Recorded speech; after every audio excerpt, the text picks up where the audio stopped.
پھر آپ نے کہیں نہ کہیں مفتی اسماعیل مینگ کا نام تو ضرور سنا ہوگا۔ ان کی ٹویٹ کے اسکرین شاٹس بھی کسی نہ کسی کے واٹس ایپ سٹیٹس پر ضرور دیکھے ہوں گے، اور شاید حیران بھی ہوئے ہوں کہ یہ کیسا مفتی ہے جو انگریزی زبان میں اس قدر خوبصورت اور دل کو چھو جانے والی باتیں کرتا ہے، اور جس کے ٹویٹر پر 44 لاکھ فالوورز ہیں۔ یہ شخص کون ہے؟ اس کی زندگی کی کہانی کیا ہے؟ اگر آپ مفتی اسماعیل مینگ کے بارے میں سب کچھ جاننا چاہتے ہیں تو اس ویڈیو کو آخر تک دیکھیے۔ آپ دیکھ رہے ہیں تاثیر آن لائن، جس کے ساتھ میں ہوں یاسر رشید چادری۔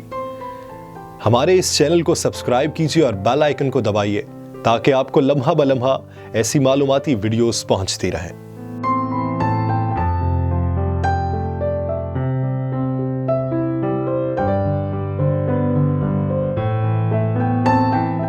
27 جون 1975 کو زمبابوے کے شہر ہرارے میں پیدا ہونے والے اسماعیل بن موسیٰ مینگ کو اب ساری دنیا میں ڈاکٹر مفتی اسماعیل مینگ کے نام سے جانا جاتا ہے۔ اس سفر کی ابتدا انہوں نے اپنے والد سے ابتدائی دینی تعلیم حاصل کر کے کی تھی۔ انہوں نے نہ صرف قرآن پاک حفظ کیا بلکہ اردو اور عربی زبانیں سیکھ کر فقہ حنفی کی کتابیں بھی پڑھیں۔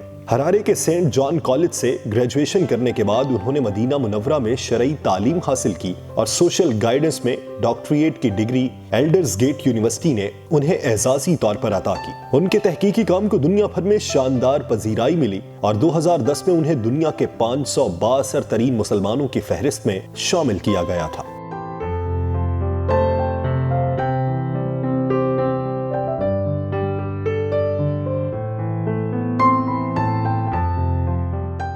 ان کے ملنسار انداز اور دل کو چھو جانے والے الفاظ نے دنیا بھر کے لوگوں کو ان کا گرویدہ بنا دیا ہے۔ اس وقت ان کو فیس بک پر 32 لاکھ، انسٹاگرام پر 14 لاکھ، ٹویٹر پر 44 لاکھ اور یوٹیوب پر 5 لاکھ سے زیادہ لوگ فالو کرتے ہیں۔ ان کے 500 منتخب اقوال پر مشتمل کتاب موٹیویشنل مومنٹس کے نام سے 2018 میں شائع ہو چکی ہے۔ اسی کتاب کا دوسرا ایڈیشن 2019 میں شائع ہوا تھا۔ لیکن مفتی اسماعیل مینگ کی زندگی ہمیشہ سے پرسکون نہیں رہی ہے۔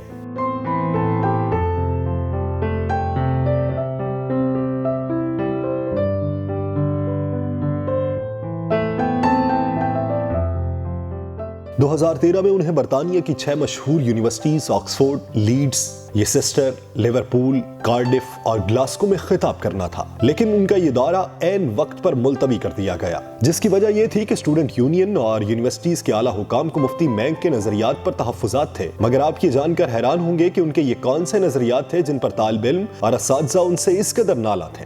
وجہ یہ تھی کہ مفتی مینگ جو اپنی اعتدال پسندی کے سبب جانے جاتے ہیں، وہ ہم جنس پرستی کے شدید ناقد ہیں اور اس رجحان پر کڑی تنقید کرتے ہیں۔ وہ کہتے ہیں کہ جس کام کو اللہ تعالیٰ نے قرآن پاک میں حرام قرار دیا ہے وہ کسی صورت بھی جائز نہیں ہو سکتا۔ وہ اس سلسلے میں مغربی میڈیا کو بھی قصوروار ٹھہراتے ہیں۔ ایک اور تنازع اس وقت سامنے آیا جب 31 اکتوبر 2017 کو سنگاپور نے مفتی اسماعیل مینگ کی اپنی سرحد میں داخل ہونے پر پابندی عائد کر دی۔ اس کی وجہ سنگاپور کی وزارت داخلہ نے یہ بتائی کہ مفتی اسماعیل کے غیر مسلموں کے بارے میں نظریات سنگاپور کی روایات سے متصادم ہیں، لیکن یہ بھی ایک حقیقت ہے کہ مفتی اسماعیل مینگ دہشت گردی کے سخت ناقد ہیں اور وہ لوگوں کو امن، محبت اور بھائی چارے کا درس دیتے ہیں۔ وہ ایک آسان لیکن گہرا پیغام پھیلاتے ہوئے ساری دنیا کا سفر کرتے ہیں۔ نیکی کرو، آخرت کی تیاری کرتے ہوئے دوسروں کی مدد کرو۔